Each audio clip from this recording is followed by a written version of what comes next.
Weight and वॉचच्या भूमिकेमध्ये आम्ही सर्वजण आहोत. आगामी काही दिवस आगामी 2-3 दिवसात संजय शिरसाट यांच्यासाठी गुड न्यूज येईल असं काही. संजय शिरसाट महाराष्ट्रातलं एकमेव आहे का? असे अनेक संजय शिरसाट महाराष्ट्रात आहेत.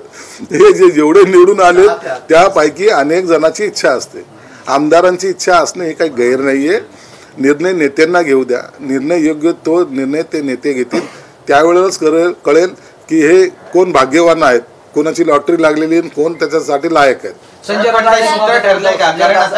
राऊत आज असं म्हणाले की मला वारंवार जेव्हा उद्धव ठाकरेंना सांगत होते देवेंद्र फडणवीस की गृह खातं आपल्याकडे ठेवायला पाहिजे होतं, जर ठेवलं असतं महाविकास आघाडी सरकारच्या काळामध्ये तर निश्चितच पक्ष फुटला नसता आणि सरकार पण पडलं नसतं. आज त्यांनी एक मोठं विधान केलेलं आहे. मग झालेली चूक मान्य केली संजय राऊत सारख्या विद्वानांनी. हे काय कमी आहे का? उशिरा सुचलेलं हे शहाणपण आहे. आणि हे शहाणपण आता काही दिवसांनी कळणार आहे की आपण काँग्रेस राष्ट्रवादी बरोबर गेलं नव्हतं पाहिजे. हे आता त्यांना कळलेलं आहे. परंतु गिरगाय बे तू टांग उपर ही संजय राऊतची मनोवृत्ती आहे. त्याचा तो स्वभाव आहे. पण तुम्ही संजय राऊतांना विद्वान का म्हणताय? अत्यंत विद्वान आहे. त्याच्यासारखं